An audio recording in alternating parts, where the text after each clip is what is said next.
Hello, my dear students. Welcome back to your favorite channel, Bujiba Aso. Today, we are going to discuss about your class 8 English Jasmine lesson 1 Wit and Wisdom. ପିଲାମାନେ ଆଜି ଆମେ ତୁମ English book Jasmine ବହିର first chapter wit and wisdom discussion କରିବା। Unit 1 wit and wisdom the wit that won hearts. ପିଲାମାନେ ଏହି chapter ଆରମ୍ଭରେ ତୁମର ଅତି ସୁନ୍ଦର ଗୋଟିଏ ଗପ ଦେଇଛି। ସେ ଗପଟିକୁ ଆମେ ପଢ଼ିବା ଭଲସେ। ମୁଁ ରିଡ଼ିଂ କରୁଛି, ପିଲାମାନେ ତୁମେ ମୋ ସହିତ ରିଡ଼ିଂ କର, ପରେ ଆମେ ପୁଣି ଗପଟିକୁ ଭଲ ଭାବେ ବୁଝି ନେବା। Let us do these activities before we read. Read the short story given below. Once, Shiva and Parvati held a competition between their sons Ganesh and Kartikeya. They were given the challenge to move around the world 3 times. The one who wins would receive the fruit of wisdom. Kartikeya, with his peacock mount, quickly set up. Ganesh, on his mouse, realized he couldn't compete with Kartikeya's speed. Instead, he moved around his parents, Shiva and Parvati, 3 times. He took for them as his entire world. Pleased with his devotion and wisdom, Shiva and Parvati gave him the divine fruit.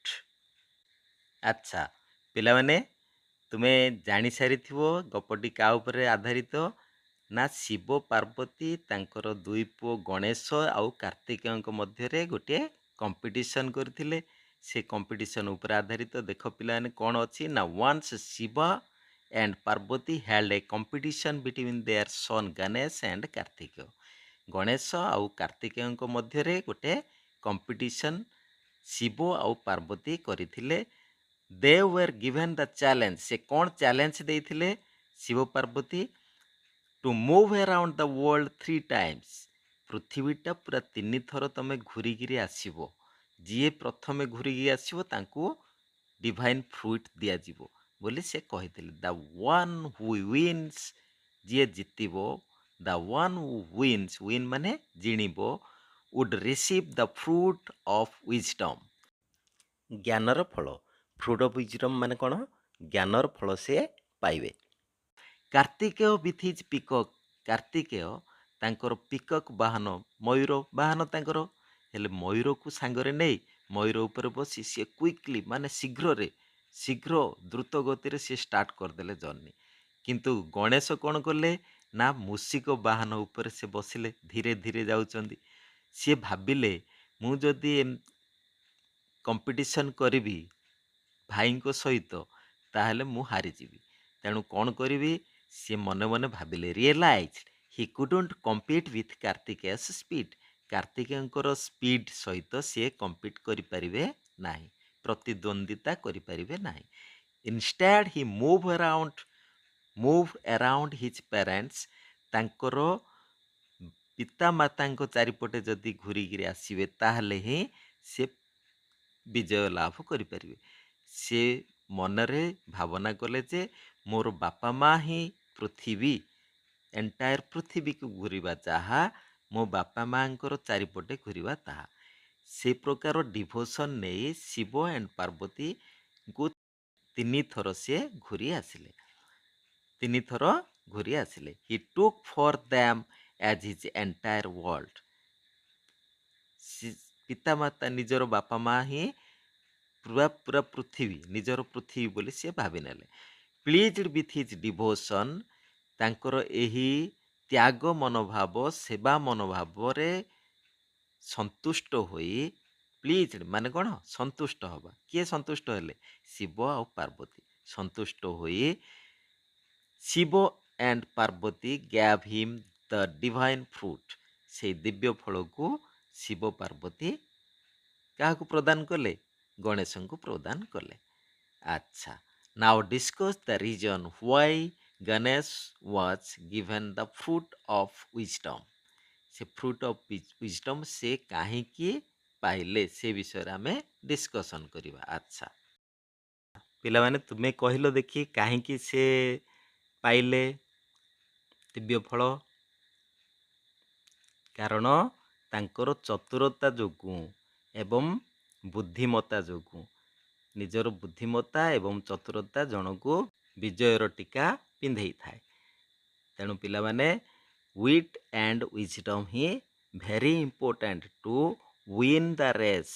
ଯେକୌଣସି ରେସ୍କୁ ଜିତିବା ପାଇଁ, ସଫଳତା ହାସଲ କରିବା ପାଇଁ ଆମକୁ ବୁଦ୍ଧିମତାର ପ୍ରୟୋଗ କରିବାକୁ ପଡ଼ିବ। ଯାହା ପାଖରେ ବୁଦ୍ଧି ଅଛି, ଜ୍ଞାନ ଅଛି ଏବଂ ଚତୁରତା ଅଛି, ସେ ନିଶ୍ଚିତ ଭାବେ ଜିତିବ। ଆଚ୍ଛା ପିଲାମାନେ ଦେଖ ସେକେଣ୍ଡ ଆକ୍ଟିଭିଟି କ'ଣ ଦେଇଛି? ଆଚ୍ଛା ପିଲାମାନେ, ଆକ୍ଟିଭିଟି 2କୁ ଯିବା ପୂର୍ବରୁ ମୁଁ ତୁମକୁ କହି ରଖେ, ମୋର ଏଇ ଚ୍ୟାନେଲରେ ତୁମର ଅଷ୍ଟମ ଶ୍ରେଣୀର ମ୍ୟାଥ୍, ଓଡ଼ିଆ ଏବଂ ଇଂଲିଶର ଭିଡ଼ିଓ ଉପଲବ୍ଧ ଅଛି। ତୁମେ ଯଦି ଦେଖିନାହଁ ତାହେଲେ ଡିସ୍କ୍ରିପ୍ସନରେ ଲିଙ୍କ୍ ସେୟାର କରିଛି, ଲିଙ୍କ୍କୁ କ୍ଲିକ୍ କରି ତୁମେ ଭିଡ଼ିଓ ଗୁଡ଼ିକ ଦେଖିପାରିବ।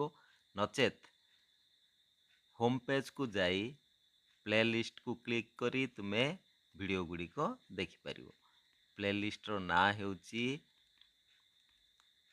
Class 8 new book. Class 8 new book ପ୍ଲେଲିଷ୍ଟକୁ ତୁମେ କ୍ଲିକ୍ କରି ତୁମେ ଭିଡ଼ିଓ ଗୁଡ଼ିକ ଦେଖିପାରିବ। ଯେଉଁମାନେ ଚ୍ୟାନେଲରେ ନୂଆ ଅଛ, ଚ୍ୟାନେଲକୁ ସବସ୍କ୍ରାଇବ୍ କରି ପାଖରେ ଥିବା ନୋଟିଫିକେସନ୍ ଅଲ୍ ବେଲ୍କୁ ଦବାଇ ଦିଅ, ଯାହାଫଳରେ ମୋର ଆଗାମୀ ଭିଡ଼ିଓର ନୋଟିଫିକେସନ୍ ତୁମେମାନେ ପାଇପାରିବ ଏବଂ ଭିଡ଼ିଓ ଗୁଡ଼ିକ ଦେଖିପାରିବ। ଯଦି ଭିଡ଼ିଓ ଭଲ ଲାଗେ ତାହେଲେ ଭିଡ଼ିଓକୁ ଲାଇକ୍, ସେୟାର ଏବଂ କମେଣ୍ଟ କରିବା ପାଇଁ ଆଦୌ ଭୁଲିବନି। ଆଚ୍ଛା, ତାହେଲେ ଦେଖିବା activity 2। Work in pairs and answer the riddle that are given below. Share the answer with your classmates and teachers.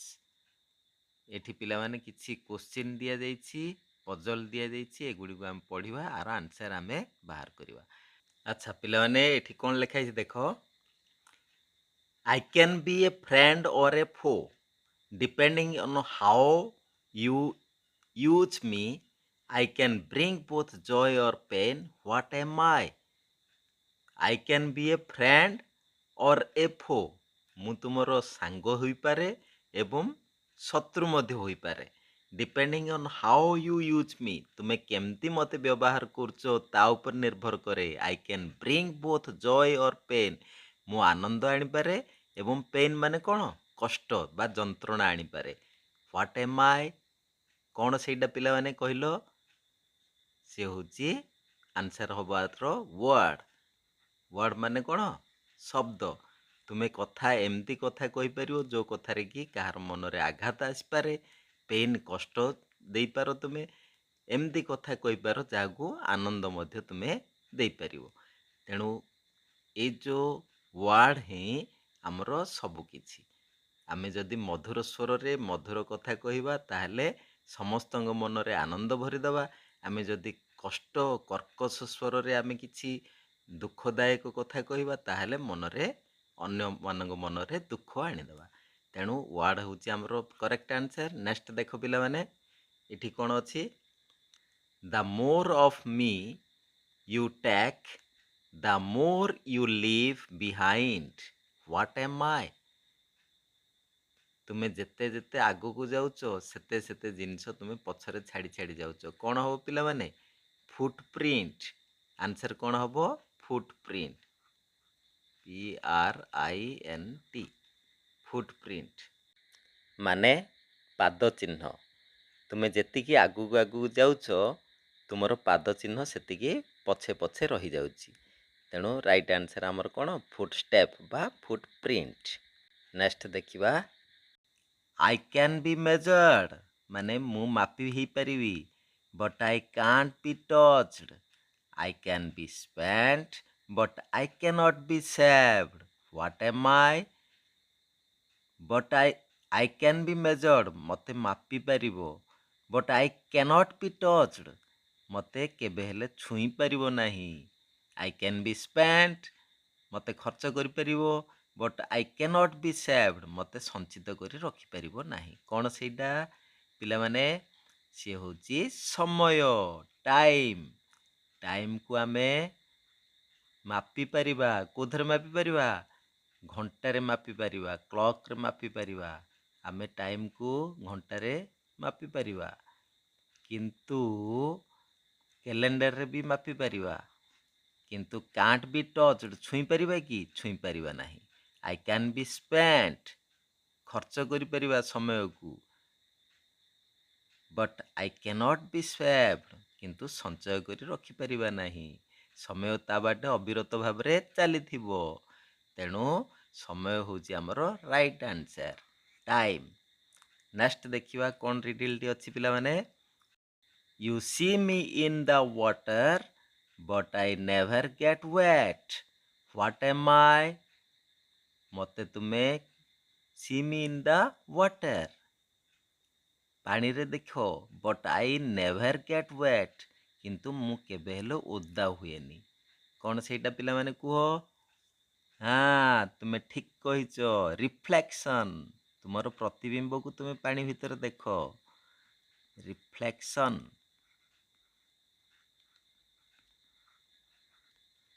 REFLECTION reflection ରିଫ୍ଲେକ୍ସନ୍କୁ ତୁମେ ପାଣି ଭିତରେ ଦେଖ କିନ୍ତୁ ସିଏ କ'ଣ ଓଦା ହୁଏ କି ଓଦା ହୁଏନି ତେଣୁ ପ୍ରତିବିମ୍ବ ହେଉଛି ଆମର ରାଇଟ୍ ଆନ୍ସର୍ ରିଫ୍ଲେକ୍ସନ୍ ମାନେ ପ୍ରତିବିମ୍ବ ତୁମର ଛବି ତୁମେ ପାଣି ଭିତରେ ଦେଖ ନା ସିଏ ହେଉଛି ରାଇଟ୍ ଆନ୍ସର୍ ଓକେ ନେକ୍ସଟ ଦେଖିବା ପିଲାମାନେ କ'ଣ ଅଛି ଡିସ୍କସ୍ ଇନ୍ ପେୟାର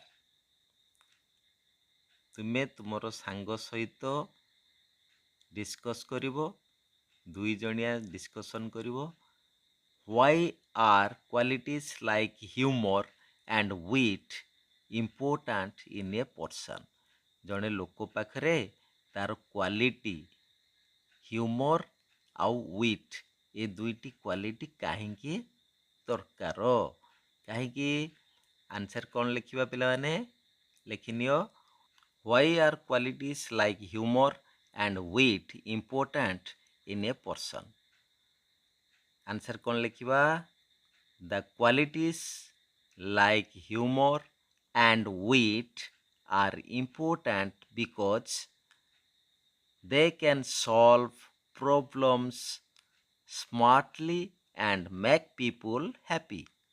ଜଣେ ବ୍ୟକ୍ତି ପାଖରେ ହାସ୍ୟରସ ଗୁଣ ଏବଂ ଚତୁରତା ଗୁଣ ଏ ଦୁଇଟି କାହିଁକି ଆବଶ୍ୟକ ପିଲାମାନେ ନିହାତି ଆବଶ୍ୟକ କାହିଁକି ନା ସେ ଦୁଇଟି ଥିଲେ ହିଁ they can solve problems ମାନେ ଇଜିରେ ସହଜରେ ସେମାନେ ପ୍ରୋବ୍ଲେମ୍ ସ୍ମାର୍ଟଲି ଚତୁରତା ସହକାରେ ସମସ୍ୟାର ସମାଧାନ କରିପାରିବେ ଏବଂ ମେକ୍ ପିପୁଲ୍ ହ୍ୟାପି ଲୋକମାନଙ୍କୁ ଖୁସିରେ ରଖିପାରିବେ ତେଣୁ ଏହି ଗୁଣ ଗୁଡ଼ିକ ଲୋକଙ୍କ ପାଖରେ ରହିବା ଆବଶ୍ୟକ କାହିଁକି ରହିବା ଆବଶ୍ୟକ ସେ ଖୁସିରେ ରହିବେ ଏବଂ ଲୋକଙ୍କୁ ହସେଇ ପାରିବେ ଆଚ୍ଛା ନେକ୍ସଟ ଦେଖିବା ପିଲାମାନେ ସେକେଣ୍ଡ କ୍ୱେଶ୍ଚିନ୍ ନମ୍ବର 2 କ'ଣ ଦେଇଛି question number 2 Why do you think kings and queens prefer to have witty people among their courtiers ତାଙ୍କର ରାଜଦରବାରରେ ତାଙ୍କର କୋଟିୟରରେ ରାଜା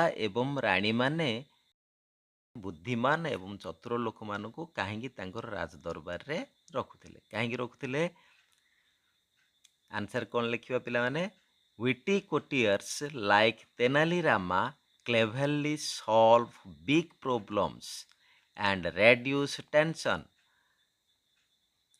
tension of king and keep the court happy hence king and queens prefer to have witty people among their courtiers କାହିଁକି ସେମାନେ ରଖୁଥିଲେ ନା କୋର୍ଟକୁ ବହୁତ ମଜାର ସହକାରେ ସେମାନେ ମ୍ୟାନେଜମେଣ୍ଟ କରୁଥିଲେ ଯେଉଁ ୱିଟି ପିପୁଲ୍ ମାନେ ୱିଟି ମାନେ ଚତୁର ବୁଦ୍ଧିମାନ ପିପୁଲ୍ ମାନେ ରହିବେ ଯଦି ସଭାରେ ରହିବେ ତାହେଲେ ରାଜାଙ୍କର ଯେଉଁ ସମସ୍ୟା ଗୁଡ଼ିକ ଥିବ ସେଗୁଡ଼ିକ ସେମାନେ ସହଜରେ ସଲ୍ଭ କରିପାରିବେ, ଯାହାଫଳରେ ରାଜା କ'ଣ ଖୁସି ଅନୁଭବ କରିବେ। Hence king and queen prefer to witty people among their courtiers। ଆଚ୍ଛା, ନେକ୍ସଟ କ୍ୱେଶ୍ଚିନ୍ ଦେଖ ପିଲାମାନେ କ'ଣ ଅଛି। Question 3, if you were asked to solve a disagreement between two people, what approach would you take? ତମେ କେଉଁ ପ୍ରକାର ଆପ୍ରୋଚ୍ ନେବ if we are asked to solve disagreement between two people? ଦୁଇ ଜଣ ଲୋକଙ୍କ ମଧ୍ୟରେ ଯଦି କିଛି ଡିସ୍ଏଗ୍ରିମେଣ୍ଟ ହେଇଛି, କିଛି କଳି ଝଗଡ଼ା ହେଇଛି, ତାହେଲେ ତୁମେ କେଉଁ ପ୍ରକାର ଆପ୍ରୋଚ୍ରେ ସେମାନଙ୍କର ଝଗଡ଼ା ସମାଧାନ କରିବ, ସେମାନଙ୍କର ମନମାଳିନ୍ୟ କିମ୍ବା ଝଗଡ଼ା ସମାଧାନ କରିପାରିବ। ଆନ୍ସର ତୁମେ ପିଲାମାନେ ମୁଁ ଲେଖିଦେଇଛି, ତୁମେ ଅନ୍ୟ କିଛି ମଧ୍ୟ ଲେଖିପାର। To solve the disagreement, I would take the following approaches. 1, I would listen calmly to both sides। ଦୁଇ ସାଇଡ୍ ଯାକୁ ଧୀର ସ୍ୱରରେ ଶାନ୍ତ ଭାବେ ଦୁଇ ପକ୍ଷକୁ ଶାନ୍ତ ଭାବରେ ମୁଁ ଶୁଣିବି। ଆଣ୍ଡ ସେକେଣ୍ଡ ପଏଣ୍ଟ ହେଉଛି help them to understand each other. ଦୁଇ ଜଣ ଯାକ ପରସ୍ପର ବୁଝିବା ପାଇଁ ତାଙ୍କୁ ସାହାଯ୍ୟ କରିବି। Using humour and examples to solve the problem peacefully. Humour ଏବଂ ଏକ୍ଜାମ୍ପଲ୍ କିଛି ଦେଇ ମୁଁ ସେଇ ତାଙ୍କର ପ୍ରୋବ୍ଲେମକୁ ସମାଧାନ କରିବି, ତାଙ୍କର ସମସ୍ୟାର ସମାଧାନ କରିବି। ଆଚ୍ଛା, ତାହେଲେ କ୍ୱେଶ୍ଚିନ୍ 4କୁ ଯିବା ପିଲାମାନେ। କ'ଣ ଅଛି କ୍ୱେଶ୍ଚିନ୍ 4 ଦେଖ। Have you ever been in a situation where a small misunderstanding led to a big problem? How was it resolved? ତୁମର ଜୀବନରେ ଏମିତି କିଛି ଘଟଣା ଘଟିଛି କି ଛୋଟିଆ ମିସ୍ଅଣ୍ଡରଷ୍ଟାଣ୍ଡିଂ, କିଛି ଗୋଟେ ମିସ୍ଅଣ୍ଡରଷ୍ଟାଣ୍ଡିଂ ହେଇଛି, ସେଇଟା କି ଗୋଟେ ବଡ଼ ପ୍ରୋବ୍ଲେମ୍ ସୃଷ୍ଟି କରିଛି। ହାଉ ୱାଜ୍ ଇଟ୍ ରିଜଲ୍ଭ, ସେଇଟା କେମିତି ରିଜଲ୍ଭ ହେଇଛି। ଦେଖ ପିଲାମାନେ, ଏଇଠି ଗୋଟେ ସିଚୁଏସନ୍ ତୁମକୁ ଦେଇଛି। ଫର୍ ଏକ୍ଜାମ୍ପଲ୍, ତୁମେ ଜୀବନର ଅନ୍ୟ କିଛି ସମସ୍ୟା ତୁମେ ମଧ୍ୟ ଏଇଠି ଲେଖିପାରିବ। କ'ଣ ଲେଖିଛି ଦେଖ। Yes, I have bin in a situation with my best friend.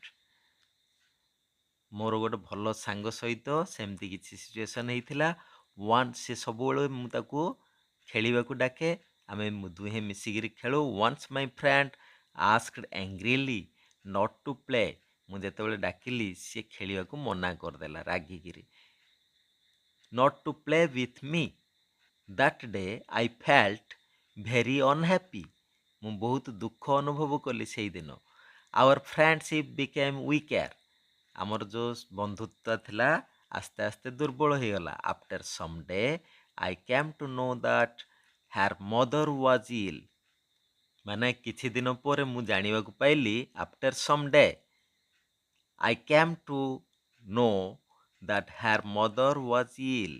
ତାଙ୍କର ମା ଅସୁସ୍ଥ ଥିଲେ ବୋଲି ମୁଁ ଜାଣିବାକୁ ପାଇଲି। And she has to manage all household work. ସବୁ କାମ, ଘରର କାମ କରିବାକୁ ତାକୁ ପଡ଼ୁଥିଲା, ଯାହାଫଳରେ ସେ ଆଉ ମୁଁ ଡାକିବାରୁ ଆସିନଥିଲା। I realise my mistake. ମୋର ମିଷ୍ଟେକ୍କୁ, ମୋର ଭୁଲକୁ ମୁଁ ନିଜେ ରିଏଲାଇଜ୍ କଲି, ଅନୁତାପ କଲି। And our friendship became stronger. ଆମର ବନ୍ଧୁତ୍ୱ ପୁଣି ବଳବତ୍ତର ହେଲା, ପୁଣି ସୁଦୃଢ଼ ହେଲା। ଆଚ୍ଛା ପିଲାମାନେ, ଏଠି ଆମର 4ଟି ଯାକ କ୍ୱେଶ୍ଚିନ୍ର ଆନ୍ସର ସରିଯାଇଛି। ନେକ୍ସଟ ଦେଖିବା କ'ଣ ଅଛି। ବର୍ତ୍ତମାନ ଆମେ ଗୋଟେ ସୁନ୍ଦର ଷ୍ଟୋରି ଗୋଟେ ପଢ଼ିବା। ସେ ଷ୍ଟୋରିଟା କୃଷ୍ଣଦେବ ରାୟ। ଇଏ ଯେଉଁ ଚିତ୍ରରେ ତୁମେ ଦେଖୁଛ ରାଜା ଛିଡ଼ା ହେଇଛନ୍ତି, ଇଏ ହେଉଛନ୍ତି କୃଷ୍ଣଦେବ ରାୟ। ତାଙ୍କର ସଭାରେ ଜଣେ ତେନାଲି ରାମା ବୋଲି ଜଣେ ବୁଦ୍ଧିମାନ ହାସ୍ୟରସାତ୍ମକ ବ୍ୟକ୍ତି ବିଶେଷ ଜଣେ ଥିଲେ, ମହାପଣ୍ଡିତ। ତାଙ୍କ ବିଷୟରେ ସେ ଗୋଟେ very with and humour person. ଚତୁରତାର ସହିତ ସବୁ ସମସ୍ୟାର ସମାଧାନ କରନ୍ତି। କେମିତି ଏଇ ପାଠରେ ସେ ସମସ୍ୟାର ସମାଧାନ କରିଛନ୍ତି, ରାଜାଙ୍କର ବଡ଼ ପ୍ରୋବ୍ଲେମର ଗୋଟେ ସମାଧାନ କରିଛନ୍ତି, ସେଇ ଜିନିଷଟି ଆମେ ଆଜି ପଢ଼ିବା। ଆଚ୍ଛା ପିଲାମାନେ ଦେଖିନିଅ କ'ଣ ଅଛି।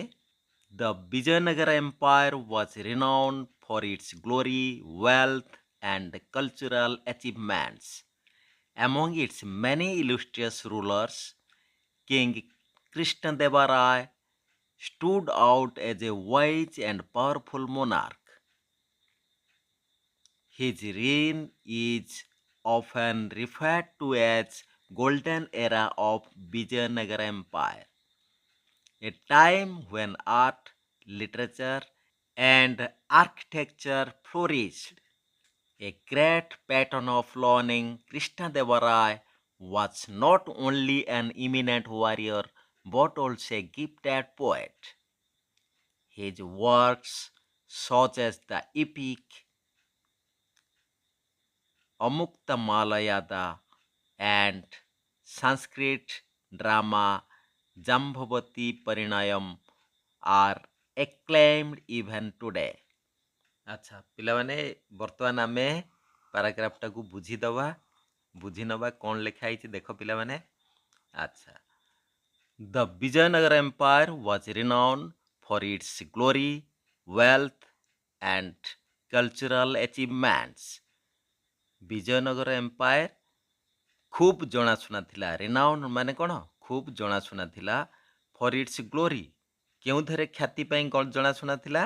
ନା କଲଚରାଲ ଆଚିଭମେଣ୍ଟ ମାନେ ସାଂସ୍କୃତିକ କୃତି ପାଇଁ ଏବଂ ଧନ ସମ୍ପତ୍ତିରେ ସେ ଯେଉଁ ଖ୍ୟାତି ଅର୍ଜନ କରିଛି ସେଥିପାଇଁ ସେ ଖୁବ୍ ଜଣାଶୁଣା ଥିଲା। ଏମଙ୍ଗ ଇଟ୍ସ ମେନି ଇଲୁଷ୍ଟ୍ରିୟସ୍ ରୁଲର୍ସ, ସେମାନଙ୍କ ମଧ୍ୟରୁ ଯେତେ ସବୁ ଦୃଷ୍ଟାନ୍ତମୂଳକ ବା ଆଖି ଦୃଷ୍ଟିଆ ଶାସକ ଥିଲେ। ଇଲୁଷ୍ଟ୍ରିୟସ୍ ରୁଲର୍ସ ମାନେ ଆଖି ଦୃଷ୍ଟିଆ ଶାସକ ବା ଦୃଷ୍ଟାନ୍ତମୂଳକ ଶାସକ ଥିଲେ। ସେମାନଙ୍କ ମଧ୍ୟରେ କିଙ୍ଗ କ୍ରିଷ୍ଣାଦେବ ରାୟ, କ୍ରିଷ୍ଣାଦେବ ରାୟ ଜଣେ ବିଖ୍ୟାତ ରାଜା ଥିଲେ। Stood out a wise and powerful monarch, ଜଣେ ଶକ୍ତିଶାଳୀ ରାଜା ରୂପେ ପ୍ରତୀୟମାନ ହୋଇଥିଲେ। His reign is often referred to as the golden era of the Vijayanagar Empire. ତାଙ୍କର ରାଜତ୍ୱ, his reign ମାନେ ରାଜତ୍ୱ, his reign is often referred to as the golden era, ଗୋଟିଏ ସୁବର୍ଣ୍ଣ ଯୁଗ ରୂପେ ତାଙ୍କର ରାଜତ୍ୱ କାଳଟି ଗୋଟିଏ ସୁବର୍ଣ୍ଣ ଯୁଗ ରୂପେ ପ୍ରତୀୟମାନ ହୋଇଥିଲା। ବିଜୟନଗର ସାମ୍ରାଜ୍ୟର ସୁବର୍ଣ୍ଣ ଯୁଗ ବୋଲି କୁହାଯାଉଥିଲା। ତାଙ୍କର ରାଜତ୍ୱ ସମୟକୁ ସୁବର୍ଣ୍ଣ ଯୁଗ ବୋଲି କୁହାଯାଉଥିଲା। କାହାର ରାଜତ୍ୱ ସମୟକୁ? କୃଷ୍ଣଦେବ ରାୟଙ୍କର। ଏ ଟାଇମ୍ ହ୍ୱେନ୍, ସେଇ ଟାଇମ୍ରେ, a time when art, literature and architecture flourished, ସେଇ ସମୟରେ କଳା, ସ୍ଥାପତ୍ୟ, ଲିଟରେଚର ମାନେ କ'ଣ? ସାହିତ୍ୟ, ସାହିତ୍ୟ, ଆର୍ଟ ମାନେ କଳା, କଳା, ସାହିତ୍ୟ ଏବଂ ସ୍ଥାପତ୍ୟର ବିକାଶ ହେଇଥିଲା, ସମୃଦ୍ଧ ହୋଇଥିଲା। କଳା ସ୍ଥାପତ୍ୟରେ ସିଏ ଦେଶଟି, ସେଇ ରାଜ୍ୟଟି ସମୃଦ୍ଧ ହୋଇଥିଲା। A great patron of learning, Krishnadeva Rai was not only an eminent warrior but also a gifted poet. A great patron of learning ମାନେ ଶିକ୍ଷାର ଜଣେ ମହାନ ପୃଷ୍ଠପୋଷକ। ରାଜା କୃଷ୍ଣଦେବ ରାୟ ଶିକ୍ଷାର ଜଣେ ମହାନ ପୃଷ୍ଠପୋଷକ ଥିଲେ। ଶିକ୍ଷା ପ୍ରତି ତାଙ୍କର ଅନାବିଳ ପ୍ରେମ ଥିଲା। He was not only an eminent warrior but also a gifted poet, ମାନେ ସେ ଜଣେ କେବଳ ଯୋଦ୍ଧା ନଥିଲେ, ପ୍ରସିଦ୍ଧ ଯୋଦ୍ଧା ନଥିଲେ, ସେ ଜଣେ ମହାନ କବି ମଧ୍ୟ ଥିଲେ। ଗିଫ୍ଟେଡ୍ ପୋଏଟ୍, ବୁଝିଗଲ ପିଲାମାନେ? ଇମିନେଣ୍ଟ ୱାରିୟର ମାନେ ଖ୍ୟାତି ସମ୍ପନ୍ନ ଯୋଦ୍ଧା। ସେ କେବଳ ଜଣେ ଖ୍ୟାତି ସମ୍ପନ୍ନ ଯୋଦ୍ଧା ନଥିଲେ but also A gifted poet, ସେ ଜଣେ କବି ମଧ୍ୟ ଥିଲେ, ମହାନ କବି ଥିଲେ। His works such as epic Amukta and the Sanskrit drama Jambavati Parinayam are acclaimed even today. ଆଜି ମଧ୍ୟ ତାଙ୍କର ରଚିତ ଗ୍ରନ୍ଥ ଅମୁକ୍ତ ମାଲାୟାଦା ଏବଂ ସାଂସ୍କ୍ରିଟ ଡ୍ରାମା ଜାମ୍ଭବତୀ ପରିଣୟମ୍ ଲୋକମାନଙ୍କ ଦ୍ୱାରା ପ୍ରଶଂସିତ, ସମ୍ମାନିତ ଏବଂ ଆଦୃତ ହେଉଅଛି। ଇପିକ୍ ମାନେ କ'ଣ ପିଲେ? ଇପିକ୍ ମାନେ ମହାକାବ୍ୟ। ଏକ୍ଲେମ୍ଡ ମାନେ କ'ଣ? ଜନାଦୃତ, ଲୋକମାନଙ୍କ ଦ୍ୱାରା ଆଦୃତ ହେବା ବା ପ୍ରଶଂସିତ ହେବା। ମୁଁ ଆଶା କରୁଛି ଏଇ ପାରାଗ୍ରାଫଟି ତୁମେ ମାନେ ବୁଝି ସାରିଥିବ। ଆଉ ଆର ଯେଉଁ ଯେତିକି ସବୁ ଆମର ହାର୍ଡ ୱାର୍ଡ ଗୁଡ଼ିକ ସେଗୁଡ଼ିକ ଲେଖିନିଅ। ନେକ୍ସଟ ଦେଖିବା ପାରା 2। କୃଷ୍ଣଦେବରାୟ's court was home to 8 celebrated poets। କୃଷ୍ଣଦେବରାୟଙ୍କର କୋର୍ଟରେ 8 ଜଣ ମହାନ କବି ଥିଲେ। କେତେ ଜଣ କବି ଥିଲେ? 8 ଜଣ। 8 celebrated poets, 8 ଜଣ କବି ଥିଲେ। କଲେକ୍ଟିଭଲି ନୋନ୍ ଏଜ୍ ଅଷ୍ଟଦିଗ୍ଗଜ, ସେମାନଙ୍କୁ ଅଷ୍ଟଦିଗ୍ଗଜ ବୋଲି କୁହାଯାଉଥିଲା। ଅଷ୍ଟଦିଗ୍ଗଜ ମାନେ କ'ଣ? ଦିଗ୍ଗଜ, ଅଷ୍ଟଦିଗ୍ଗଜ ମାନେ 8ଟି ହାତୀକୁ ଅଷ୍ଟଦିଗ୍ଗଜ ବୋଲି କୁହାଯାଏ। ସେମାନଙ୍କୁ ମଧ୍ୟ ସେମିତି 8ଟି ହାତୀ ଭଳି ମହାନ ପଣ୍ଡିତମାନେ ଥିଲେ, ତେଣୁ ସେମାନଙ୍କୁ ଅଷ୍ଟଦିଗ୍ଗଜ ବୋଲି କୁହାଯାଉଥିଲା। These poets including Alasani Pedana and Tenali Ramakrishna enriched the literary tradition with their masterpieces. Tenali Ramakrishna in particular was known for his quick wit and humor, earning him a special place in the king's court as both a poet and witty advisor। Tenali ରାମକୃଷ୍ଣଙ୍କର କ'ଣ special character କ'ଣ ଥିଲା? ସେ ଜଣେ ୱିଟି poet ଥିଲେ। ମାନେ ୱିଟି ମାନେ କ'ଣ?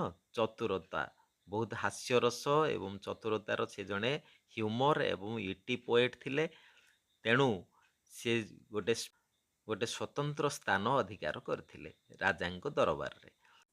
ୱିଟି adviser ମାନେ ସେ ରାଜାଙ୍କର ମଧ୍ୟ ଜଣେ ବିଶିଷ୍ଟ ଉପଦେଷ୍ଟା ଥିଲେ। His clever solutions to seemingly insurmountable problems made him a beloved figure in the empire's history।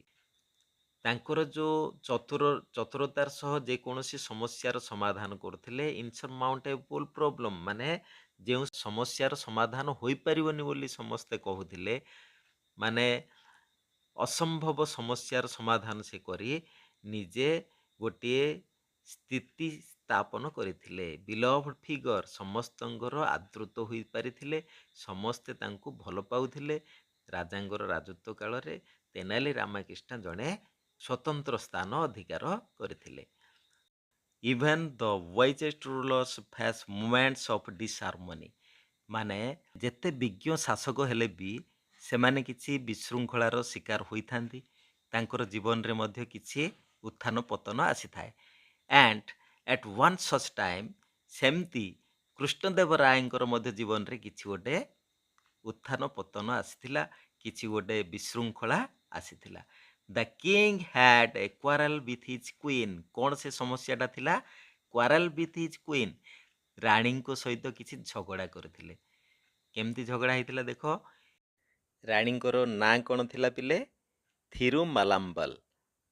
ଥିରୁମାଲାମ୍ବାଲ।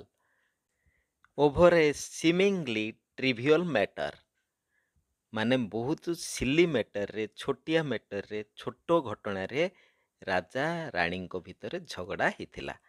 ଆଚ୍ଛା। For weeks he did not utter a single word to her, ମାନେ ସପ୍ତାହ ଧରିକିରି ସେ ଗୋଟେ ସିଙ୍ଗଲ ୱାର୍ଡ ମଧ୍ୟ ତାଙ୍କ ରାଣୀଙ୍କ ସହିତ କଥା ହେଇନଥିଲେ। And in his frustration stopped visiting her altogether। ଝଗଡ଼ା ହେଲା ପରେ ସେ ଆଉ ରାଣୀ ମହଲକୁ ସିଏ ଯିବା ଆସିବା କରିନଥିଲେ। ସେ ଆଦୌ ଭିଜିଟ୍ କରିନଥିଲେ। ଭିଜିଟ୍ ମାନେ କ'ଣ? ପରିଦର୍ଶନ କରିନଥିଲେ, ବୁଲିବାକୁ ଯାଇନଥିଲେ। His absence cast a shadow over the palace and the once cheerful corridors seemed quiet and forlorn। His absence ମାନେ ରାଜାଙ୍କର ଅନୁପସ୍ଥିତି, cast a shadow over the palace, ରାଜଦରବାରରେ ଗୋଟେ ଦୁଃଖର ଛାୟା ଖେଳେଇ ଦେଇଥିଲା। and once cheerful corridors, cheerful ମାନେ ସୁଖ ଭରା ବାଟ ବା ଖୁସିରେ ଚଳଚଞ୍ଚଳ ହୋଇଥିବା ପରିବେଶଟି seemed quiet and forlorn, ନିରାଶ ଏବଂ ଶାନ୍ତ, ସ୍ତବ୍ଧ ହେଇଯାଇଥିଲା। ବୁଝିପାରିଲ ନା ପିଲାମାନେ? ଥିରୁମାଲାମ୍ବାଲ Thirumalambal was upset and tried her best to resolve the issue but failed. ଥିରୁମାଲମ୍ବାଲ ମାନେ ଯିଏ ଆମର ରାଣୀ ସେ ବହୁତ ଚେଷ୍ଟା କଲେ, ସେ ଅପସେଟ୍ ହେଇକି ରହିଲେ କିନ୍ତୁ ଚେଷ୍ଟା କଲେ ସେ କେମିତି ରାଜାଙ୍କ ସହିତ କଥା ହେବେ, ସେ ରାଜା ତ ଆଉ ଆସୁନାହାନ୍ତି, କେମିତି କ'ଣ କରିବେ ବୋଲି ସେ ବହୁତ ଚେଷ୍ଟା କଲେ କିନ୍ତୁ ସବୁ ଯାକ ବିଫଳ ହେଲା। ୱିଥ୍ ନୋ ଅଦର ଅଲ୍ଟରନେଟିଭ୍ସ, କିଛି ଆଉ ଅଲ୍ଟରନେଟିଭ୍ ମାନେ କୌଣସି ବିକଳ୍ପର ଆଉ ସନ୍ଧାନ ନ ପାଇ ସେ କ'ଣ କଲେ, she decided to seek the help of Tenali Rama. Tenali ରାମାଙ୍କର ସାହାଯ୍ୟ ନେବା ପାଇଁ ସେ ଇଚ୍ଛା କଲେ। The court's brilliant and witty poet, the କୋର୍ଟର ଯିଏକି ବ୍ରିଲିଆଣ୍ଟ ଆଉ ୱିଟି ପୋଏଟ୍ ଚତୁର କବି ଥିଲେ, ହାସ୍ୟାତ୍ମକ କବି ଥିଲେ, ତାଙ୍କର ସାହାଯ୍ୟ ନେବା ପାଇଁ ସେ ସ୍ଥିର କଲେ। Rama listened patiently as the queen recounted the incident in details. ରାଣୀ ଯେଉଁ ସବୁ ଜିନିଷ ଗୁଡ଼ିକ ଘଟିଥିଲା ସେଗୁଡ଼ିକ ରାଣୀ ସବୁ ଘଟଣା କହିଲେ ଆଉ ତେନାଲି ରାମା ଧୈର୍ଯ୍ୟର ସହକାରେ ସବୁ ଶୁଣିଲେ। The king wrote A poem, କ'ଣ ଘଟଣାଟି ଥିଲା ପିଲାମାନେ? ରାଜା ଗୋଟେ ସୁନ୍ଦର କବିତା ଗୋଟେ ଲେଖିଥିଲେ। She began her voice trembling. It was filled with vague expressions, sun, moon, stars, beautiful sky. ସୁନ୍ଦର ଆକାଶ, ସୂର୍ଯ୍ୟ, ଚନ୍ଦ୍ର, ତାରାଙ୍କୁ ନେଇକିରି ଗୋଟିଏ ବଢ଼ିଆ କବିତା ଗୋଟେ ରାଜା ଲେଖିଥିଲେ। But eat made no sense, କିନ୍ତୁ ସେ କବିତାର କିଛି ସେନ୍ସ ନଥିଲା। When he tried reciting to his ministers, they all avoided him, making excuse. ଯେତେବେଳେ ରାଜା ମନ୍ତ୍ରୀଗଣଙ୍କର ସ୍ୱୀକୃତି ପାଇବା ପାଇଁ କବିତାଟିକୁ ଆବୃତ୍ତି କରିବାକୁ ଆରମ୍ଭ କଲେ, ସମସ୍ତ ମନ୍ତ୍ରୀଗଣ କାମର ବାହାନା ଦେଖାଇ ସେଠାରୁ ଚାଲିଗଲେ। It was late evening. ଏହା ଏକ ବିଳମ୍ବିତ ସନ୍ଧ୍ୟା ଥିଲା। When he came to me, ସେ ଯେତେବେଳେ ରାଣୀଙ୍କ ପାଖକୁ ଯାଇଥିଲେ, ରାଣୀ କହୁଛନ୍ତି ମୋ ପାଖକୁ ଯେତେବେଳେ ଆସିଲେ, seeking an audience, ମାନେ ଅଡ଼ିଏନ୍ସ ହିସାବରେ କିଛି ଶୁଣେଇବା ପାଇଁ କବିତାଟିକୁ ମୋ ପାଖକୁ ଆସିଲେ।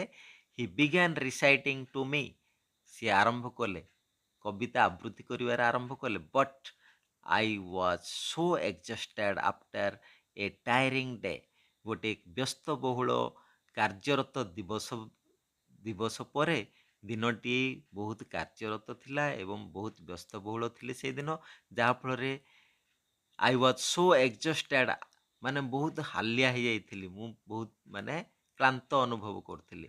and I yawned, ତେଣୁ ମୋତେ କ'ଣ ହାଇ ଉପରେ ହାଇ ଆସିଲା। yawned ମାନେ କ'ଣ? ହାଇ ମାରିଲି। not once, ଗୋଟେ ଥର ହାଇ ମାରିନି, but several times, ବହୁତ ଥର ମୁଁ ହାଇ ମାରିଲି। ଯାହାଫଳରେ the king thought I was disrespecting his poem, ସେ ଭାବିଲେ, ରାଜା ଭାବିଲେ ଯେ ମୁଁ ତାଙ୍କର କବିତାକୁ ସମ୍ମାନ ଦଉନି। ସେ କିନ୍ତୁ ତାଙ୍କର କ୍ଳାନ୍ତ ଅନୁଭବ କରିଛନ୍ତି, ସେ ବହୁତ ବ୍ୟସ୍ତବହୁଳ ଭିତରେ ଦିନଟି କଟେଇଛନ୍ତି, ସେ ଜିନିଷ ରାଜା ଆଉ ଜାଣିପାରିଲେନି। and stormed off, ରାଗିଗଲେ, ସାଙ୍ଗେ ସାଙ୍ଗେ ରାଗି ଯାଇକିରି ସେ ଚାଲିଗଲେ, ସେଠାରୁ ପଳାୟନ କଲେ। since then he has not spoken to me, ସେଇ ଦିନଠାରୁ ମୋ ସହିତ ସିଏ ଆଉ କଥା ହେଉନାହାନ୍ତି। if I had known this would happen, I would have chosen another day. Help me, please Rama, only you can help the king understand. କେବଳ ରାମା ତୁମେ ହିଁ ରାଜାଙ୍କୁ ଟିକେ ବୁଝେଇ ପାରିବ ଏବଂ ବୁଝେଇକିରି ମୋ ସହିତ କଥା କରେଇ ପାରିବ। ଏଇ ଜିନିଷଟି କ'ଣ କହିଲେ? ରାଣୀ ରାମାଙ୍କୁ କହିଲେ। ତେନାଲି ରାମାଙ୍କୁ ସବୁ କଥା ଶୁଣିଲେ। ତାପରେ କ'ଣ ହେଲା ପିଲାମାନେ ଦେଖିବା। ରାମା nodded thoughtfully, ରାଣୀଙ୍କ ଠାରୁ ରାମା ସମସ୍ତ କଥା ଶୁଣି ସାରିବା ପରେ ଭାବନାତ୍ମକ ଢଙ୍ଗରେ ମଥାକୁ ହଲାଇଲେ। nodded ମାନେ ମଥାକୁ ହଲେଇଲେ। thoughtfully ମାନେ ଚିନ୍ତାମୂଳକ ଭାବରେ ବା ଭାବନାତ୍ମକ ଢଙ୍ଗରେ। if you like, I will try my best to resolve this matter, your highness. ହେ ମହାମହିମ, ଆପଣ ଯଦି ଚାହୁଁଛନ୍ତି, ମୋର ସମସ୍ତ ଉଦ୍ୟମ ଓ ଚେଷ୍ଟା କରି ଘଟଣାର ସମାଧାନ କରିବି। योर हाइनेस माने कौन महामहिम योर माजेस्टी बोले जमती आमे राजा को संबोधन करू सेमती से रानी को संबोधन करी कहिसंदी your highness but this need a well plan approach किंतु यह एक सुचिंतित योजना द्वारा ही संभव होई परिबो and I may need time to find the right strategy सठिक परिकल्पना करबा पई मते किछि समय दरकार किए कहले रामा कहले कहले जदि करिपारिबी ये समाधान करिपारिबी मु एही समस्यार समाधान आराम रे करिपारिबी मु चेष्टा करिबी किंतु मते किछि समय दरकार the queen who had placed her last hope in Rama agreed and thanked him profusely रानी जी कि तांकर शेष आशा रामांको ऊपर रखिथिले रामांको कथारे राजी होई तांको अनेक अनेक धन्यवाद जणाइले the next morning the royal court was bustling with activity ता परदिन सकाळे रॉयल कोर्ट माने राज दरबार बसलिंग विथ एक्टिविटी राजकार्य रे चलचंचल होई उठिला बसलिंग माने कौन चलचंचल हेबा एक्टिविटी माने कार्यकलाप ministers scholars and courtiers filled the courtroom राज दरबार टी कोर्ट रूम माने कौन राज दरबार टी मंत्रीगण विद्वान पंडितगण एवं सभासद मानक द्वारा परिपूर्ण होई उठिला rays of sunlight streamed through the open windows, illuminating the floor adorned with exquisite rugs. Rays of sunlight ମାନେ ସୂର୍ଯ୍ୟଙ୍କର ଆଲୋକ ରଶ୍ମି streamed through the open windows ଖୋଲା ଝରକା ଦେଇ ପ୍ରବାହମାନ ହେଇ illuminating the floor adorned with exquisite rugs ସୁନ୍ଦର ଗାଲିଚାରେ ବିଛେଇ ହୋଇଥିବା ଚଟାଣକୁ चक चक करुथिला इल्युमिनेटिंग माने चक चक करिवा फ्लोर माने कोन चट्टाण despite the lively chatter a tension hung in the air despite of lively chatter उत्साहपूर्ण कथावार्ता सत्वे उत्साहपूर्ण वातावरण सत्वे a tension hung in the air माने एक उत्तेजना वायुमंडल रे खेली जाइथिला उत्तेजना रहिबो ना नहीं पिला माने राजांकर मूड ठीक नहीं ना नहीं the king sat on his ornate throne ornate अर्थ कोन डेकोरेटिव माने कारुकार्यपूर्ण राज सिंहासन रे बसिथिले राजा the king sat ornate throne his expression stern तांकर मुखमंडल गंभीर थिला his sharp eyes scattered the room तांकर तीक्ष्ण नजर स्कानिंग द रूम कोठरीर चतुर्दिगरे घुरी बुलुथिला it was evident that the unresolved quarrel still gnawed at him एथिरु प्रमाणित हेउथिला जे इविडेंट माने कोन प्रमाणित हेबा that the unresolved quarrel अमीमांसित कली झगड़ा still gnawed at him तांको व्यतिव्यस्त करि दउथिला से गंभीर भावरे बसिथिले अमीमांसित झगड़ा तांको आंदोलित करुथिला नेक्स्ट देखिबा पिला माने कोन अछि the court discussion was centered on improving paddy cultivation in the empire से राज दरबार रो डिस्कशन कौन थिला पिले scented on improving paddy cultivation माने धान चाष साम्राज्य रे केमती धान चाषर उन्नति होई परिबो से विषय रे डिस्कशन हेउथिला कोर्ट रे one by one the ministers rose to present their ideas जणे पर जणे मंत्री सेमानंकर चिंताधारा को व्यक्त करुथिले सेमानंकर मत सबु उपस्थापन करुथिले सम सजेस्टेड expanding irrigation networks କିଛି କିଛି ସଜେଷ୍ଟ କରୁଥିଲେ। ସଜେଷ୍ଟ ମାନେ କ'ଣ? କିଛି କିଛି ମତ ଦେଉଥିଲେ ଯେ ଆମେ ଯଦି ଜଳସେଚନର ବିକାଶ କରିବା ତାହେଲେ ଆମେ ଅଧିକରୁ ଅଧିକ ଧାନ ଅମଳ କରିପାରିବା, ଧାନ ଚାଷର ମଧ୍ୟ ବିକାଶ ହୋଇପାରିବ। while other advocated while other advocated for better manure, ଅନ୍ୟ କିଛି ଜଣ ମତ ବ୍ୟକ୍ତ କରୁଥିଲେ କ'ଣ ବୋଲି? ଆମେ ଯଦି ସାର ଖତର ଯଦି ପ୍ରୟୋଗ କରିବା, ଭଲସେ ପ୍ରୟୋଗ କରିବା, ତାହେଲେ ମଧ୍ୟ ଆମେ ଧାନ ଚାଷର ଉନ୍ନତି କରିପାରିବା। ମ୍ୟାନ୍ୟୁର ମାନେ ସାର ବା ଖତ।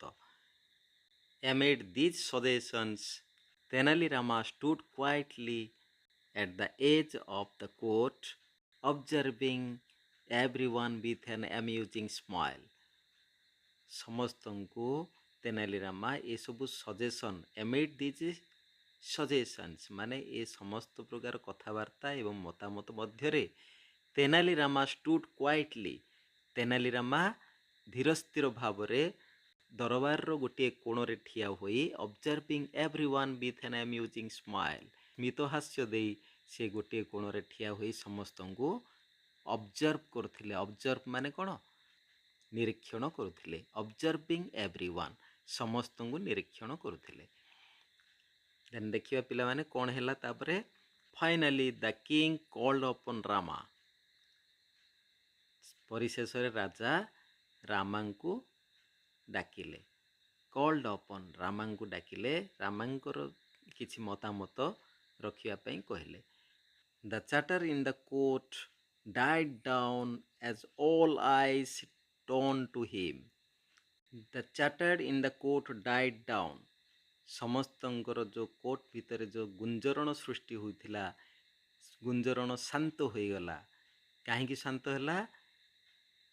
all eyes turned to him, ରାମାଙ୍କ ଉପରକୁ ସମସ୍ତଙ୍କର ଦୃଷ୍ଟି ନିକ୍ଷେପ ହେଲା, ଯାହାଫଳରେ କି ସମସ୍ତଙ୍କର ଗୁଞ୍ଜରଣ ସ୍ତବ୍ଧ ହୋଇଗଲା, କୋର୍ଟଟି ନୀରବ ହୋଇଗଲା, ଶାନ୍ତ ହୋଇଗଲା। Rama approached the throne carrying a plate full of paddy seeds. Rama approached the throne carrying a plate full of paddy seeds. ଧାନ ବିହନର ଗୋଟିଏ ଥାଳି ଧରି କିଏ? ରାମା approached the throne, ରାଜ ସିଂହାସନ ଆଡ଼କୁ ଆଗେଇ ଗଲେ, ରାଜାଙ୍କ ଆଡ଼କୁ ଆଗେଇ ଗଲେ।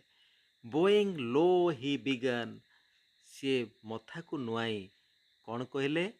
your majesty, Hai ରାଜାଧିରାଜେଶ୍ୱର, I bring you a revolutionary type of paddy seeds, ମୁଁ ଆପଣଙ୍କ ପାଇଁ ଗୋଟିଏ କ୍ରାନ୍ତିକାରୀ ବିହନ ଆଣିଛି, ଧାନ ବିହନ। if this sown, ଯଦି ଏହି ଧାନ ବିହନକୁ ବୁଣାଯାଏ, the yield will be 3 times greater than the current result, ବର୍ତ୍ତମାନର ରିଜଲ୍ଟ ଯେତିକି ଆମେ ଅମଳ କରୁଛେ ତାର 3 ଗୁଣା ଅମଳ କରିପାରିବା। a murmur swept through the room. one of the courtiers, known for his sarcasm, whispered just loud enough to be heard, I wonder if these are magic seeds. Next he will claim they grow without water. A murmur swept through the room. ସେହି court ଭିତରେ ଏକ ଗୁଞ୍ଜରଣ ସୃଷ୍ଟି ହେଲା। one of the courtier, ସେ ମଧ୍ୟରୁ ଜଣେ ସଭାସଦ, କୋଟିୟର ଜଣେ, known for his sarcasm. sarcasm ମାନେ କ'ଣ ପିଲାମାନେ? ତାଙ୍କର କଟାକ୍ଷ। sarcasm ମାନେ ସେ କଟାକ୍ଷ ଦୃଷ୍ଟିରୁ ସେ ସମସ୍ତଙ୍କୁ ଜଣାଶୁଣା, ଯେକୌଣସି କଥାକୁ ସେ କଟାକ୍ଷ କରି କହନ୍ତି। ସେ କ'ଣ କହିଲେ? whispered just loud enough to be heard, I wonder if these are magic seeds. ରାଜ ଦରବାରରେ ବ୍ୟଙ୍ଗ ପାଇଁ ଜଣାଶୁଣା ଜଣେ ଦରବାରୀ ଜୋରରେ ଫୁସଫୁସ ହୋଇ କହିଲେ, ମୁଁ ଆଶ୍ଚର୍ଯ୍ୟ ହେଉଛି, ଏଗୁଡ଼ିକ ଯାଦୁକାରୀ ବିହନ ହୋଇଥିବ। next he will claim they grow without water. ତାପରେ ସେ ଦାବି କରିବେ ଯେ ଏଗୁଡ଼ିକ ପାଣି ବିନା ବଢ଼ିଥାଏ। another muttered Perhaps he found them on the moon. ଆଉ ଜଣେ କହିଲେ କ'ଣ, ଏ ବୋଧେ ଇଏ ମୁନ୍ ମାନେ ଚନ୍ଦ୍ରରୁ ଆଣିଥିବ ଆଉ, ଏ ବିହନ ଇଏ ଚନ୍ଦ୍ରରୁ ଆଣିଥିବ ରେ ବୋଲି ଏମିତି କିଏ ଜଣେ କଟାକ୍ଷରେ କହିଲେ। Sneakers repelled through the coat. Sneakers ମାନେ କ'ଣ ପିଲାମାନେ, suppressed laughter, ହସ ଆସୁଥିବ ତାକୁ ଚାପି ରଖୁଥିବ, ମାନେ ସେଇ ତାକୁ କୁହାଯାଏ suppressed laughter। ଏହିଭଳି ଗୋଟେ ହାସ୍ୟରସାତ୍ମକ ପରିବେଶ କୋର୍ଟ ଭିତରେ ସୃଷ୍ଟି ହୋଇଥିଲା। The king frowned unimpressed. That sounds absurd. He muttered, such cultivation would need special soil, manure, and pest and insect repellents. If by chance something were to go wrong, our farmers would suffer. ରାଜା ପ୍ରଭାବିତ ନ ହୋଇ ଭ୍ରୂକୁଞ୍ଚନ କଲେ। ରାମାଙ୍କ କଥାକୁ ଯୁକ୍ତିସଙ୍ଗତ ମନେ କଲେନି। ସେ ବିରକ୍ତି ପ୍ରକାଶ କଲେ। ସେ କହିଲେ, ଏପରି ଚାଷ ପାଇଁ ସ୍ୱତନ୍ତ୍ର ମାଟି, ଖତ ଏବଂ କୀଟନାଶକ ଔଷଧ ତ ଆବଶ୍ୟକ ହେବ। ଯଦି ଦୁର୍ଘଟଣାବଶତଃ କିଛି ଭୁଲ ହୋଇଯାଏ, ତେବେ ଆମର ଚାଷୀମାନେ କ୍ଷତିଗ୍ରସ୍ତ ହେବେ। Rama smiled unfazed. That may be true, Your Majesty, but the real issue lies not with the seeds themselves, but with the person who sows them. Rama ହସିଲେ, ବିଚଳିତ ନ ହୋଇ କହିଲେ କ'ଣ ନା, ମହାରାଜ, ଏହା ସତ୍ୟ ହୋଇପାରେ, କିନ୍ତୁ ପ୍ରକୃତ ସମସ୍ୟା ବିହନ ସହିତ ନୁହଁ, ସେଗୁଡ଼ିକ ବୁଣୁଥିବା ବ୍ୟକ୍ତି ସହିତ ଅଛି। With the person who sows them, ଯିଏ ବୁଣୁଛି ସେହି ବ୍ୟକ୍ତି ଉପରେ ନିର୍ଭର କରୁଛି। ଆମର ମାନେ ଚାଷ ଭଲ ହେବ ନା ଖରାପ ହେବ, ସେଇ ବୁଣିବା ବ୍ୟକ୍ତି ଉପରେ ନିର୍ଭର କର ବୋଲି କିଏ ରାମା କହିଲେ। ତାପରେ କ'ଣ ହେଲା ଦେଖ ପିଲାମାନେ, a hush fell over the court as Rama's word hung in the air. The king's eyebrows furrowed. What is the wrong with the person who sows the seeds? Speak clearly, Rama, he roared. ରାଜା ଗର୍ଜନ କରିକି କହିଲେ, ରାଗିକି କହିଲେ, କ'ଣ କହିଲେ? Rama, speak clearly, ଠିକ୍ ଭାବରେ କୁହ। The king's eyebrows furrowed, ମାନେ ରାଗରେ ରାଜାଙ୍କର ଭ୍ରୂଲତା କୁଞ୍ଚିତ ହୋଇଗଲା। What is the wrong with the person who sows the seed? ଯେଉଁ ବ୍ୟକ୍ତି ମଞ୍ଜି ବୁଣିବ ତା ଉପରେ କେମିତି ନିର୍ଭର କରେ ଧାନ ଅମଳ। Speak clearly, Rama, ରାମା ସ୍ପଷ୍ଟ ଭାବରେ କୁହ। He roared, ରାଜା ଗର୍ଜନ କରି କହିଲେ। Rama glanced around the court, his sharp gaze meeting and spectacle eyes of the courtiers. If one were to sow seeds without proper care, no one would reap a good harvest, he said, pausing for effect. Rama ଦରବାରର ଚାରିପାଖରେ ଚାହିଁଲେ। ତାଙ୍କର ତୀକ୍ଷ୍ଣ ଦୃଷ୍ଟି ଦରବାରର ସନ୍ଦେହୀ ଆଖିକୁ ଭେଟିଲା। ଯଦି ଜଣେ ଉପଯୁକ୍ତ ଯତ୍ନ ବିନା ବିହନ ବୁଣେ, ବିହନ ସିଞ୍ଚନ କରେ, ତେବେ କେହି ଭଲ ଫସଲ ଅମଳ କରିପାରିବେ ନାହିଁ। And what if the person had a habit of yarning while sowing? Wouldn't the seeds scatter unevenly? ଯଦି ବିହନ ବୁଣିବା ବ୍ୟକ୍ତିଙ୍କର ହାଇ ମାରିବା ଅଭ୍ୟାସ ଥାଏ, ତାହେଲେ ବିହନ ଗୁଡ଼ିକ ଏଣେତେଣେ ଅସମାନ ଭାବରେ ବିଞ୍ଚି ହୋଇ ପଡ଼ିଯିବନି କି? The court erupted into laughter, the earlier sarcasm replaced by genuine amusement. Even the king got off guard, sighed, and instinctively yawned. Rama watched him keenly, then continued, Your Majesty, is there anyone in this world who does not yawn? It is As natural as breathing. The court erupted into laughter. ମାନେ court ରାଜଦରବାର ପୁରା ହସରେ ଫାଟି ଉଠିଲା। The earlier sarcasm replaced by genuine amusement. ଯେଉଁ ପୂର୍ବର କଟାକ୍ଷ ବର୍ତ୍ତମାନର ଆନନ୍ଦର ପରିବେଶ ସୃଷ୍ଟି କଲା। Even the king cut off guard, sighed the instinctively yawned. Even ରାଜା ମଧ୍ୟ ହାଇ ମାରିଲେ। Rama watched him keenly. Rama ତାଙ୍କୁ ତୀକ୍ଷ୍ଣ ଦୃଷ୍ଟିରେ ଦେଖିଦେଲେ। Then continued. ରାମା ପୁଣି କଣ୍ଟିନ୍ୟୁ କଲେ। Your Majesty, Hai ରାଜାଧିରାଜେଶ୍ୱର, is there anyone in this world who does not yawn? ଏମିତି କୌଣସି ଲୋକ ଅଛନ୍ତି କି ପୃଥିବୀରେ ଯିଏକି ଟୋଟାଲି ହାଇ ମାରେନି? It is as natural as breathing. ହାଇ ମାରିବାଟା ତ ଏକ ଶ୍ୱାସକ୍ରିୟା ଭଳି ଏକ ପ୍ରାକୃତିକ ପ୍ରକ୍ରିୟା। The king's expression shifted as realization dawned. ରାଜାଙ୍କର ଅଭିବ୍ୟକ୍ତି ଅନୁତାପରେ ବଦଳିଗଲା। His mind raced back to the quarrel with the queen. ତାଙ୍କର ମନ ସମ୍ପୂର୍ଣ୍ଣ ଭାବରେ ସେଇ ଯେଉଁ କଳି ଝଗଡ଼ା ଆଡ଼କୁ ଟାଣି ହୋଇଗଲା। He remembered scolding her harshly for yawning while the reciting his poem. ସେ ପୋଏମଟି ଆବୃତ୍ତି କଲା ସମୟରେ ଯେଉଁ ହାଇ ମାରିଥିଲେ ସେଥିପାଇଁ ରାଣୀଙ୍କୁ କେତେଥର ସ୍କୋଲ୍ଡିଂ କରିଥିଲେ, ଗାଳି କରିଥିଲେ କିମ୍ବା ଭର୍ତ୍ସନା କରିଥିଲେ ସେ ମନେ ପକାଇଲେ। He realized how unfair he had been. ସେ ଅନୁତାପ କଲେ, ଭାବିଲେ ଯେ ମୁଁ କେତେ ଭୁଲ କାମ କରିଦେଇଛି। If I had known that yawning was not a sign of disrespect, ମୁଁ ଯଦି ହାଇ ମାରିବାଟା ଗୋଟେ ଅସମ୍ମାନର କାରଣ ନୁହଁ ବୋଲି ଜାଣିଥାନ୍ତି ତାହେଲେ ମୁଁ କେବେ ବି ରାଣୀଙ୍କୁ ଭର୍ତ୍ସନା କରିନଥାନ୍ତି। I would not have taken her gesture so personally. ମୁଁ ବ୍ୟକ୍ତିଗତ ଭାବରେ ତାଙ୍କର ଏଇ ଗେସ୍ଚରକୁ ନେଇନଥାନ୍ତି। এই ହାଇ ମାରିବାକୁ ଏତେ ବ୍ୟକ୍ତିଗତ ଭାବେ ମୁଁ ନେଇନଥାନ୍ତି।